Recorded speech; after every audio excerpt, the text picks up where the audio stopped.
Olá, meus irmãos, a paz do Senhor Jesus. Aqui estamos para darmos continuidade no nosso propósito, que é estudar a palavra de Deus. Nós estamos estudando o livro do profeta Ageu e hoje nós vamos estar dando continuidade aí nesse propósito.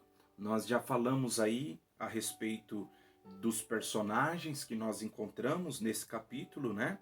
Falamos do rei Dário, rei que estava sentado no trono. Falamos de Zorobabel, que era o herdeiro real aí do trono, né, que era neto do rei Jeoaquim. Falamos também de Josué, que era filho aí de Josadaque, o seu pai, que era sumo sacerdote, e acredita-se que serviu como sumo sacerdote dentro do cativeiro, né? 1 Crônicas capítulo 6, versículo 14, versículo de número 15, né? O seu avô, que era sumo sacerdote no período aí que Jerusalém foi então invadida. Nós vemos também que Esdras é parente dele, né? No capítulo 7, versículo 1, veio também dessa linhagem ou dessa descendência, né, de Seraías. Então, nós hoje vamos aí estar dando continuidade, tá certo? E hoje o nosso propósito aqui é estudarmos a profecia e o conteúdo dessa profecia que nós encontramos aí no capítulo de número 1, né? É importante nós, então, dizermos que essas profecias, elas estão divididas em 5 partes, né? Ou 5 profecias. Hoje nós falaremos aí da primeira profecia, que é a profecia de Ageu, para que o povo reiniciasse, retornasse ou retomasse aí a construção do templo. E ela está dividida em um bloco aí do versículo 1 ao versículo de número 11. A data dessa profecia é no segundo ano de Dário, né, do rei que está sentado no trono, no 6º mês, no primeiro dia, tá certo? Dentro do nosso calendário atual, moderno, é 29 de agosto de 520. Nós veremos também que a mensagem do profeta aqui tem três direções, né, dentro desse livro. Isso aqui é muito interessante também a gente observar. Primeiro ela vai ser direcionada aí às mãos do povo, né, fazendo uma relação com o trabalho, que nós veremos aí do versículo 1 ao versículo de número 11. Depois nós veremos também que essa profecia vai ser direcionada ao coração do povo, capítulo 2, do versículo 1 ao versículo 9. E depois nós veremos que será direcionada à mente do povo, que Ageu vai falar que eles deveriam aí refletir, né, em duas coisas, na condenação de Judá e na exaltação de Zorobabel. Então isso é muito interessante, que sirva também de informação. E hoje então nós vamos falar que essa palavra ela foi destinada para trazer aí o despertamento e o povo então colocar as mãos no arado, voltar a trabalhar, tá certo? Esta primeira mensagem aí, ela está do versículo 1 ao versículo de número 11. Então, nosso propósito hoje é estudar do versículo 1 ao versículo de número 11. Vamos lá? Vamos dar início, então? Vamos ler do versículo 1 ao versículo de número 3 desse livro do profeta Ageu. Versículo 1 diz assim: No ano segundo do rei Dário, no 6º mês, no primeiro dia do mês, veio a palavra do Senhor pelo ministério do profeta Ageu a Zorobabel, filho de Sealtiel, príncipe de Judá, e a Josué, filho de Josadaque, o sumo sacerdote, dizendo: Assim fala o Senhor dos exércitos, dizendo: Esse povo diz: Não veio ainda o tempo em que a casa do Senhor deve ser edificada. Veio, pois, a palavra do Senhor pelo ministério do profeta Ageu, dizendo: É para vós tempo de habitardes nas vossas casas estucadas, e esta casa há de ficar deserta, no caso a casa de Deus.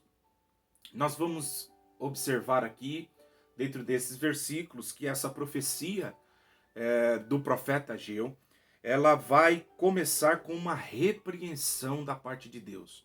Deus repreendendo, né? E nós veremos aqui que por meio desta profecia, o Senhor ele chama o povo para estar retornando, né? Devido ao atraso aí na reconstrução do templo.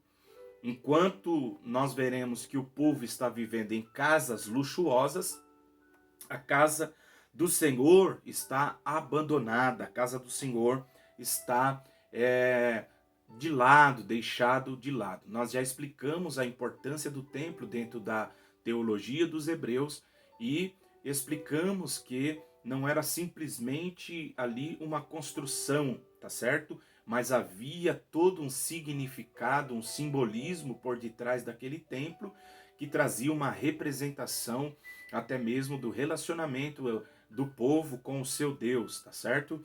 Então, no versículo de número 2, aonde nós iniciamos então o nosso estudo, diz assim: assim fala o Senhor dos Exércitos, dizendo, observe, este povo, vamos destacar primeiramente essa parte, este povo. É interessante que Champlin e outros comentaristas bíblicos, eles destacam que aqui Deus evita de chamar o povo de seu povo, do meu povo, mas ele chama esse povo, né?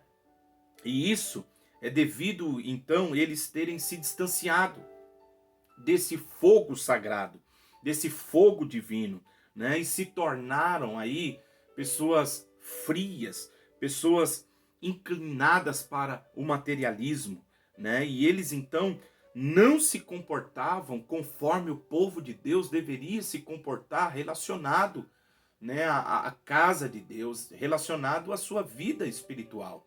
Então, esses comentaristas chamam a atenção a maneira em que Deus fala através do profeta, não chamando de meu povo aqui. Então, dar-se a intenção de Deus de demonstrar para o povo a insatisfação que Deus estava com aquele povo pela maneira em que eles estavam ordenando a vida deles, tá certo? Então, observe aí que nós veremos que há um pensamento que está orientando e guiando esse povo. E nós precisamos entender que os nossos pensamentos que direcionam, que guiam, né, os nossos passos. Nós somos guiados por aquilo que nós pensamos, né? Então, olha a importância de nós termos aí pensamentos que estão de acordo com a palavra de Deus, com a vontade de Deus. Por quê?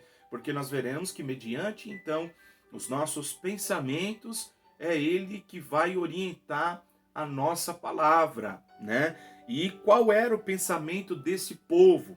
Observe que ele diz assim, esse povo diz, olha o que o povo estava dizendo, não veio ainda o tempo em que a casa do Senhor deve ser edificada, né? Ou seja, aqui o povo não estava dizendo que não iria construir a casa de Deus. A afirmação que nós vemos aqui, dentro do texto, é que eles estavam adiando a construção do templo, porque para eles ainda não havia chegado o tempo. E nós já em outros vídeos, né, anterior a esse, já explicamos que o tempo que provava que havia chegado o tempo foi quando então Ciro se assenta no trono e liberta o povo para voltar para a sua pátria, para voltar para a sua terra e reconstruir então aí a casa de Deus. Mas eles estão dizendo que não havia chegado o tempo, né? Mas nós veremos aqui que o profeta vai chamar a atenção porque eles estavam ocupados com as tarefas pessoais e os seus próprios projetos. Então, já que não chegou o tempo, segundo eles, dentro do pensamento deles, que predominava no meio do povo, não chegou o tempo de nós estarmos edificando a casa de Deus, mas é tempo de nós edificarmos a nossa casa e de nós estarmos dedicando a nossa vida aos nossos projetos, né? Então, eles pensavam aí que a parte espiritual poderia esperar, mas a material não, tá certo? Então, espiritualmente, falando aqui, eles estavam mais preocupados com a vida material do que com a vida é, espiritual, né? Então, uma observação que nós devemos fazer aqui é que eles não estão dizendo que não irão fazer. O que eles estão afirmando é que não chegou o tempo. E isso é muito importante para nós, porque nós vemos muito isso, né? Nos nossos dias, dentro do nosso, da nossa cultura, pessoas que também agem relacionadas à sua vida espiritual e às coisas de Deus desta maneira. Eu vou fazer, mas não agora, tá certo? Alguns que deixaram de fazer, né? Olha, eu vou voltar a fazer, mas não vou fazer agora, né?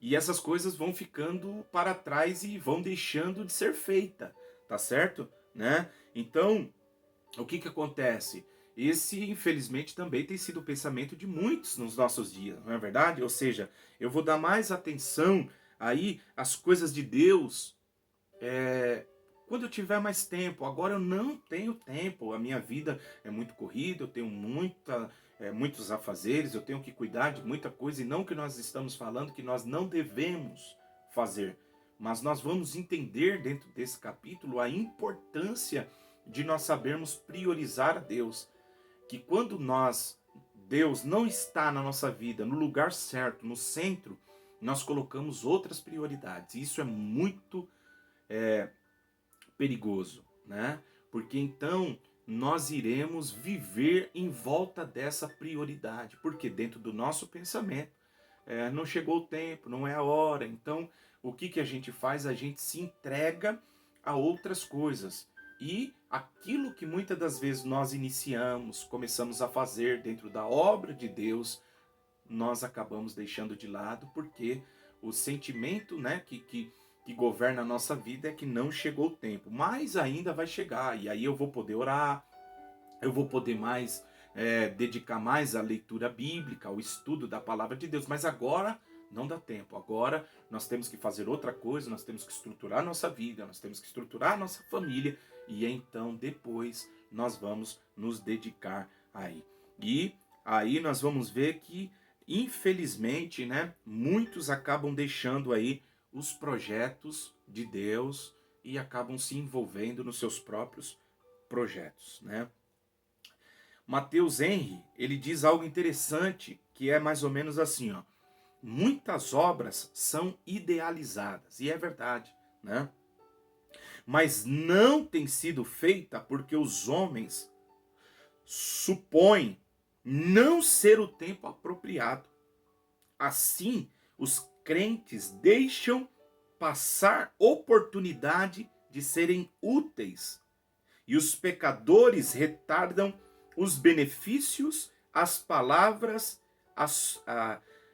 os benefícios, desculpa, para a sua alma, até que seja tarde demais. Então, como Mateus Henry diz aqui, muitos colocam-se como se tivesse conhecimento e domínio sobre o tempo, né? Não é o tempo, mas amanhã vai ser o tempo, né? E amanhã então eu vou deixando, e aí o que acontece? Nós vamos abandonando e muitas vezes o amanhã pode nem existir, pode ser muito tarde, e a gente acaba aí perdendo oportunidades que Deus acabou nos concedendo, e nós abrimos mão dessa oportunidade. Observe o versículo de número 4, que diz assim, o Senhor falando através do profeta: é para vós tempo de habitar nas vossas casas estucadas? E esta casa, né, a casa de Deus, há de ficar deserta? Então o Senhor está fazendo uma pergunta para o povo, né? E aí é interessante quando nós vamos estudar a respeito dessas casas estucadas que o texto está falando, tá certo?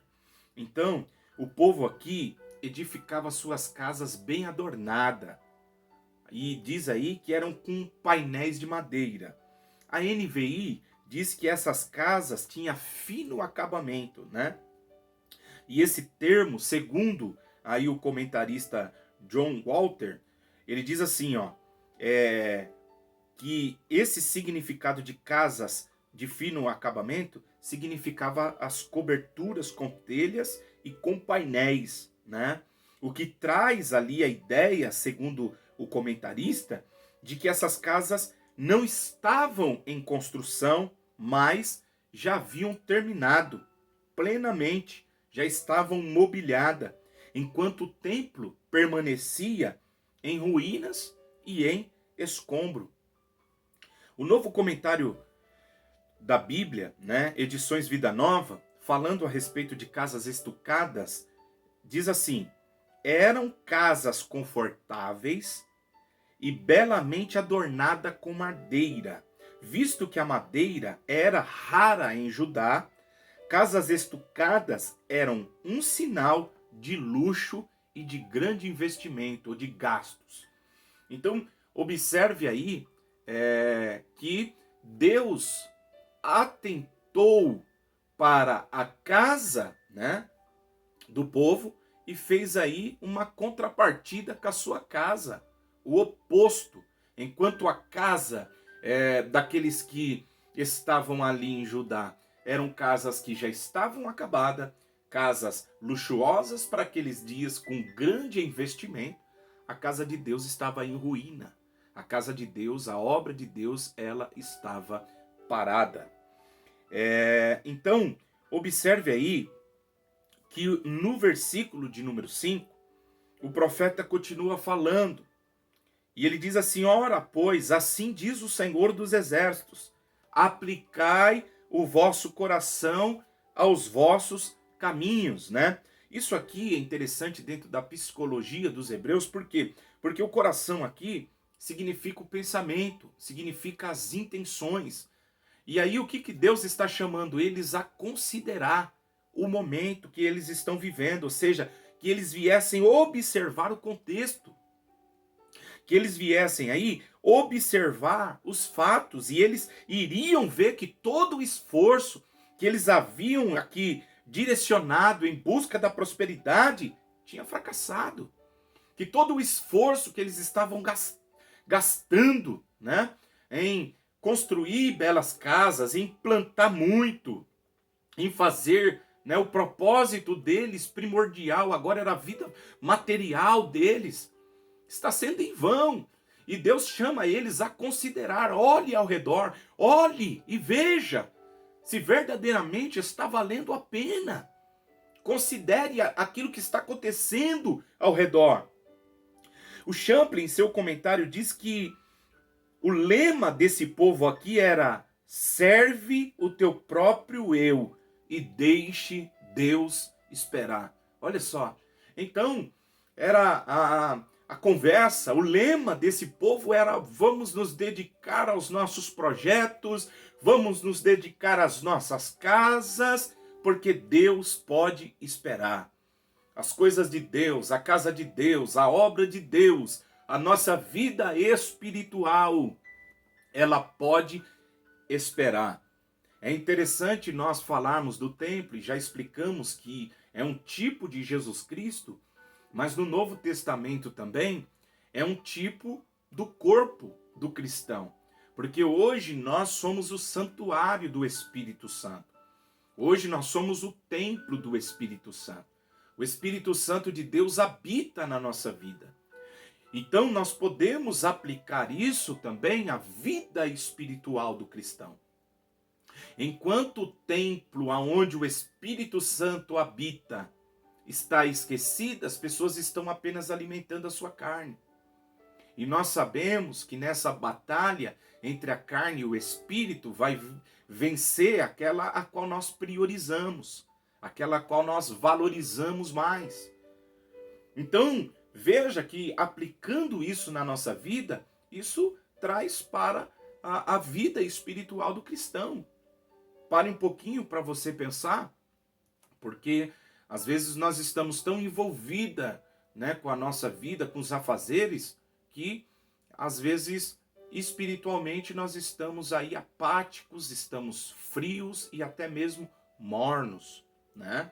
E isso é bem interessante quando nós lemos lá no Evangelho de Marcos, no capítulo de número 4, o Evangelho escrito por Marcos, sobre o semeador que saiu a semear, né? O semeador representa o Senhor, a semente representa a palavra de Deus, e ali nós temos 4 tipos de solo.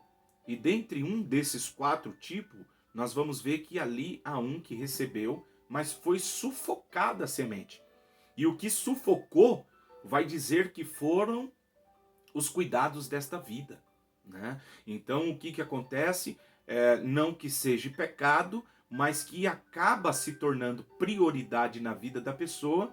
A vida da pessoa acaba ficando em segundo plano, aonde ela deveria saber dedicar aí a sua vida a coisas que ela não vai perder. Lembra de Marta e Maria, né? Nós vamos ver a diferença. Maria escolheu a melhor parte, não é? Enquanto Marta estava fazendo o que era correto, uma boa hóspede. Mas nós precisamos entender que tudo há um tempo, e esse tempo, ele é um tempo determinado por Deus. E nós sabemos então, precisamos saber aproveitar esse tempo. Porque o que Maria está recebendo, ela não perderia, levaria para a vida eterna. Então Jesus ainda acaba repreendendo Marta, né? Por quê? Porque ela escolheu a melhor parte. Então ela estava alimentando agora a vida espiritual, tá certo? Priorizando a oportunidade de ter Jesus ali. Então isso é muito importante, né? Voltando aqui e retomando a frase de Champlin, comentarista, ele vai dizer então que o lema do povo é: dedique-se aos seus projetos, à sua vida, à sua vontade, porque Deus pode esperar. Mas há nisso um problema. Por quê? Porque, como nós já falamos aqui, que o templo era símbolo da presença de Deus no meio do povo. E o templo também mostrava que ele, estando abandonado, era sinal de que a vida espiritual do povo estava em segundo plano, não é verdade? E o problema, então, era que eles agindo assim, não tinham a bênção de Deus. Porque é Deus que nos abençoa, né? É em vão o nosso esforço em edificar a casa se o Senhor não edificar. Nós trabalhamos em vão. Foi isso que o salmista disse, né? Então nós precisamos entender que é Deus que nos abençoa. E às vezes nós estamos nos esforçando muito, dedicando muito a nossa vida material em busca da prosperidade, em busca, muitas das vezes, do equilíbrio na vida material, né? E acabamos deixando a vida espiritual de lado. Nós acabamos não tendo tempo. E é louvável, às vezes, a determinação e a dedicação de alguns relacionado, né, ao cuidado com a sua vida. Mas nós precisamos entender que nós temos um chamado de Deus. Deus nos chamou não simplesmente para que edifiquemos casas nesta terra, para que nós trabalhemos somente nesta vida, né? Então Deus, ele nos chamou com um propósito. E nós precisamos entender como eles aqui não estavam entendendo. Observe o versículo de número 6, o que o profeta vai falar. Ele diz assim, olha: semeais muito e colhei pouco. Comeis, mas não vos fartais. Bebei, mas não vos saciais. Vestir, mas ninguém se aquece. E o que recebe salário, recebe em um saquitel furado. Se o lema do povo lá atrás era: serve o seu próprio eu e deixe Deus, porque Deus ele pode esperar, então nós vamos ver que o lema de Deus era: quanto mais você adquire, menos você tem.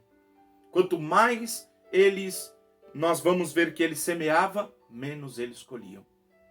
Quanto mais comiam, menos sentiam satisfação. Quanto mais se cobriam, o cobertor era curto, passavam frio. Olha só que coisa, né? Então, nós vamos ver aqui que Ageu desafia o povo a fazer um inventário da situação em que eles estavam vivendo. Eles haviam trabalhado duro, eles tinham se esforçado, dedicado muito, mas observe o resultado. Porque o resultado não estava simplesmente baseado, meus irmãos, baseado aqui no esforço humano. Quando Deus colocou o povo dentro da terra de Canaã, uma das coisas que Deus fala chamando a atenção era que a terra de Canaã não era como no Egito.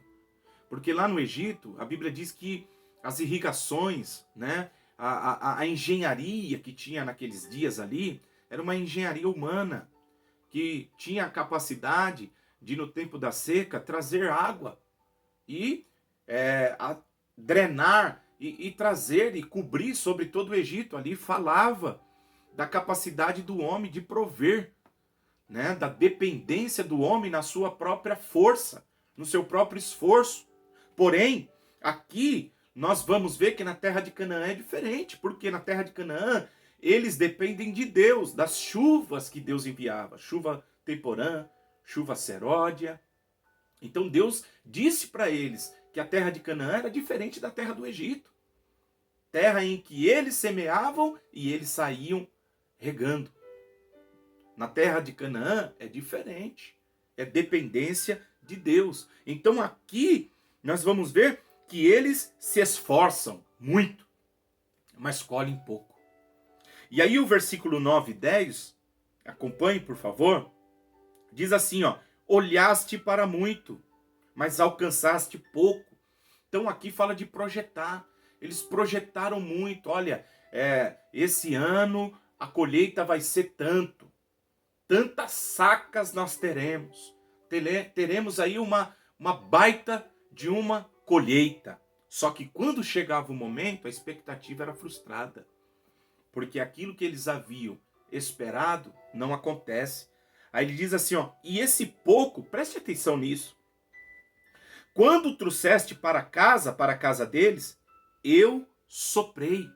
Você já imaginou? Então a pessoa vem trazendo ainda um pouco, ele usa uma linguagem figurada aqui, que Deus ainda pega e ó, assopra. Ou seja, do jeito que vem, vai embora e eles não conseguem ter satisfação com aquilo que eles estão recebendo. Né? Então, aí ele continua dizendo, por que que Deus fez isso? E ele responde, ele disse o Senhor dos Exércitos, por causa da minha casa, que está deserta. E cada um de vocês corre para a sua própria casa. Por isso, retém o céu o orvalho, né? Que regava também no tempo da sequidão, quando vinha ali aquele tempo fechado, né? E aí ele diz, e a terra retém os seus frutos. Observe que a terra não dá o fruto. Olha só, e tudo isso, por quê? Porque as pessoas estão negligenciando a obra de Deus, a casa de Deus, colocar em segundo plano, pode esperar, né? Então nós vamos ver que por deixarem aí Deus de lado, visto que a casa de Deus, dentro da nossa compreensão que já fizemos aí do templo, representa Deus, Deus estava de lado, eles acabam colhendo aí essa expectativa não alcançada, essa frustração, tá certo? E isso aqui chama muito a nossa atenção. Então preste muito atenção nisso, né? Que o texto, ele está falando com o povo lá, quantas pessoas também que têm se esforçado tanto, mas infelizmente a vida espiritual dele, ele não tem vida com Deus, ele não tem tempo para Deus, né? A sua agenda está completa. Então Deus está em segundo plano quando der, e ele entende, Deus entende, né? E aí o que nós vamos ver? Que Deus então usa de uma maneira para chamar esse povo a atenção. E a maneira é aí, então, Deus não permitir que esse povo colha como deveria colher, era como se eles estivessem aqui debaixo de uma maldição, né? Porque eles não têm satisfação naquilo que eles recebem. Não é que eles não estão recebendo. Eles estão recebendo, recebendo pouco. E aquilo que ele come, meus irmãos, não satisfaz. Por quê? Porque não é abençoado. Porque quando a bênção de Deus ela está, pode ser pouco aos nossos olhos, mas nos satisfaz. Porque é o que nós chamamos de prosperidade dentro da Bíblia. Deus prosperando, Deus abençoando, né, aquilo que nós temos em nossas mãos. Continuando aqui, nós vamos ver aqui que há uma lição que nós podemos aprender aqui, que é o segredo das bênçãos de Deus concedida ao seu povo. E nós vamos ver lá no Evangelho de Mateus, quando Jesus está falando com os teus discípulos e olhando o exemplo do gentil, né, que corre para cima e para baixo em busca do pão, em busca das coisas desta vida. E aí Jesus diz, olha, vocês não podem ser assim. Vocês têm que viver de maneira diferente, acima deles. Né? A expectativa é essa. É que vocês não venham ser como eles, que vivem em torno do vestir, do comer, né? Ansiosos pelo dia de amanhã para simplesmente ganhar. Aí o Senhor Jesus nos mostra o princípio. E o princípio é mais buscai. Há uma mudança no texto. Mas buscai em primeiro, olha a prioridade, o reino de Deus. Olha só. E a sua justiça. E as demais coisas. Quais são as demais coisas? Estão aí em cima, que é o comer, que é o vestir, que é o beber, que é o cuidado, né, com a vida cotidiana. E aí Deus diz, olha, se você priorizar o reino de Deus, vocês vão ver que a bênção de Deus virá, porque Deus irá trazer a bênção sobre a vida de vocês. Então, nós precisamos entender aqui que os hebreus ali, que voltaram do cativeiro, eles não entenderam que sem o templo era o mesmo que eles estarem sem Deus. Porque Deus se manifestava naquele templo. E sem Deus era estar sem a bênção de Deus, tá certo? D.A. Carson, ele escreve assim, olha o que ele diz no seu comentário. O problema do povo não era a falta de dinheiro, uma vez que tinham casa com finos acabamentos e bons salários. Ele dá a referência do versículo 4 e do versículo 8.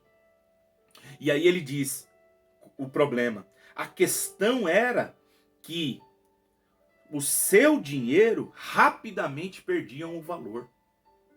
Então eles tinham muito, mas não adiantava, porque o dinheiro acabava perdendo o valor. Tá certo? Então, veja que interessante. Ou seja, havia uma pobreza mesmo no meio da abundância daquele povo aqueles dias. Os salários eram ganho, mas quem os ganhava não colhia mais o prazer do que se podia ter naquele salário. Porque o sentimento que eles tinham era como se pegasse e colocasse um saquetel furado. Isso é muito sério, não é verdade? Então, meus irmãos, nós precisamos entender que isso aqui estava relacionado a eles deixarem Deus de lado, né? Eles tinham se dedicado muito às coisas materiais, a prosperidade era o alvo deles, nós vamos ver nesse capítulo, mas eles não estavam se preocupando com as coisas espirituais. Pare um pouquinho hoje e pense aonde essa palavra se encaixa na sua vida. Observe aí que essa pouca semeadura na vida espiritual resultou em uma colheita que faltava muito em suas vidas materiais. E eles não tinham satisfação e nem o suficiente. Então, observe que a pouca colheita, ou a colheita que estava sendo aí abaixo da expectativa, estava relacionado à semeadura à vida espiritual. a casa de Deus que estava abandonada. Como eu já disse, hoje nós somos templo. O Espírito habita na nossa vida. Tá certo? Então traga isso para o relacionamento seu com o Espírito Santo. Sua vida espiritual. E também com o templo, que nós já falamos, que representa também Jesus. O seu relacionamento com Ele. Olha lá. Continuamos. Se trabalharmos só pela comida que perece, como os judeus fizeram, correremos, né, o risco de perder o nosso esforço como eles. Porém, se estamos certos de que não será em vão a nossa dedicação no Senhor. Não é vão. Aquilo que nós fazemos no Senhor, pelo Senhor, na casa de Deus, aquilo que nós dedicamos ao Senhor, porque é Ele que faz, meus irmãos, nós prosperarmos. Lembra de Isaac? No capítulo 26 do livro de Gênesis, ele plantava um, e a Bíblia diz que ele colhia 100, porque o Senhor o abençoava. Aqui é o contrário. Não diz a quantidade que eles estão plantando, mas usando apenas aqui um pensamento, eles plantavam 100 e colhiam 10. Você já imaginou? E tudo isso relacionado à vida espiritual. Isso é muito sério. A conclusão que nós vamos chegar aqui é que o povo queria viver na terra em meio ao luxo, mas não tinham preocupação alguma com Deus.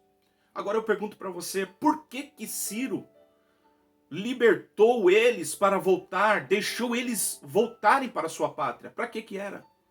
Para edificar a casa de Deus. Por que Ciro custeou o material, enviando condições para que eles iniciassem, ainda que eles tivessem o problema, como nós já explicamos, da perseguição? Mas eles acabaram usando dessa oportunidade, então, para mudar as prioridades na vida deles e agora dedicar a própria vida. Então nós vamos ver aqui que eles não tinham preocupação alguma com Deus e acabaram aí, né, desviando aí o propósito para o qual eles haviam retornado aí do exílio, que era para reedificar a casa de Deus, irmãos. O que nós vamos ver então no versículo de número 8 é que o Ageu, o profeta, ele profetiza aqui para reorientar, tá certo? O povo e as suas prioridades. Veja bem, versículo de número 8, ele diz: subi o monte, trazei madeiras, edificai a casa, e dela me agradarei, e eu serei glorificado, diz o Senhor. Olha só, que palavra forte, né? Ou seja, após a convocação aqui, de que eles viessem fazer aí um exame às suas condições, Deus apresenta o remédio para o problema. Ele diz: olha, sobe os montes, vão buscar madeira e tragam para edificar a minha casa. Por quê? Aí ele diz aqui, né, que eles deveriam então subir esse monte, né, buscar as madeiras. E aí, o que nós vamos ver? Deus desafiando o povo a retornar à obra de Deus e colocar a mão no arado. Lembra que o propósito da mensagem primeiro é as mãos? Coloque as mãos no arado, coloque as mãos no trabalho. E aí, o que nós vamos ver? Aí ele diz assim, que edificando a casa de Deus, ele se alegrará. E quando Deus se alegra, meu irmão, a alegria do Senhor é a nossa força. Nós precisamos agradar o coração de Deus, não como um Deus em que nós estamos falando aqui, que seja, né, um Deus irado, aquele Deus assentado no trono, que está lançando raios na cabeça daqueles que precisam ser afagado, né, o seu ego. Não, nada disso, meus irmãos. Mas observe que a alegria do Senhor, ela está relacionada à sua casa, à sua obra, abençoar vidas. E eles então, fazendo isso, iria agradar a Deus. Olha só, que coisa tremenda. E quando Deus então se agrada, ele promete aí que iria abençoar o povo. A obediência ao povo subir e buscar madeira iria trazer a bênção e a aprovação de Deus. se Deus é por nós, quem será contra nós? Mas há um livro interessante do reverendo Augusto Nicodemos, que se chama Se Deus é por nós, quem será contra nós? Mas e se Deus for contra nós? Você já imaginou? E é mais ou menos isso que está acontecendo aqui. Mas agora Deus está dizendo assim, olha, se vocês voltarem a edificar minha casa, eu me alegrarei. E eu me alegrando, eu abençoo. Eu vou aí confirmar a obra. E eu serei, então, glorificado. O povo voltaria à casa de Deus, a glorificar, a trazer louvores ao nome do Senhor, pois Deus não estava sendo glorificado na sua terra. No centro da adoração, não tinha louvores a Ele. E aí, meus irmãos, nós vamos ver então que Deus desafia o povo. Nós vamos finalizar aqui fazendo uma aplicação que é de suma importância. Nós também fazer um autoexame, examinar a nossa vida, olhando para as prioridades, porque esse povo volta e o propósito é reedificar a casa do Senhor. Eles começaram 1, 2, 3 anos, vieram os problemas, as dificuldades que surgem. E aí, eles pararam. E aí nós vamos ver 15 anos a obra parada. E enquanto nós vamos ver que passou-se o tempo, quando eles foram ver, já são 15 anos. E o tempo continuava incompleto. A obra continuava parada. E as prioridades aqui estavam distorcidas. Por quê? Porque eles colocaram Deus em segundo plano. E essa rejeição, sendo repetitivo, era sinal da rejeição a Deus. E o que Deus fez? Deus puniu os judeus por causa dessa atitude. Então, nós finalizamos imaginando aí a nossa vida. Essa passagem leva a gente a refletir sobre as prioridades da nossa vida. Nós também precisamos aí considerar o nosso caminho e organizar as prioridades para as nossas vidas. Porque nós também podemos, de alguma maneira, estar sofrendo, pessoas podem estar sofrendo algumas consequências na sua vida devido aí, o abandono, aquilo a qual Deus o chamou para fazer, aquilo a qual Deus o chamou para estar executando. Então, é para nós refletirmos aí essa palavra, é tempo de nós estarmos avaliando as ordens de prioridades em nossa vida. E caso Deus não esteja no centro, nós precisamos trazer Ele para o lugar. O que é que está no centro da sua vida neste momento? O que é que você tem gastado toda a tua energia, toda a tua força? Aonde é que você tem investido todo o seu tempo? Aonde é que você tem investido todo o seu dinheiro? Deus faz parte disso ou Ele está em segundo plano? O capítulo de número 1 do profeta Ageu vai nos fazer aí refletir a respeito das prioridades. Porque muitos de nós estamos como aquele povo. Eu vou fazer, mas não agora. Amanhã eu faço, depois, agora eu tenho que fazer isso. Amanhã eu tenho que fazer aquilo. Só que Deus está nos chamando aí a um exame. Então examine-se a si mesmo. Pare um pouquinho, pense. E caso você esteja como a nação, que você também haja como elas. Porque a partir do versículo 12 nós vamos ver aí que eles tiveram uma mudança. E isso vai resultar em bênção. Então, nós estamos cobrindo do versículo de número 1 ao versículo de número 11. O próximo vídeo será do versículo de número 12 em diante. E nós traremos, então, como que o povo reagiu à palavra do profeta.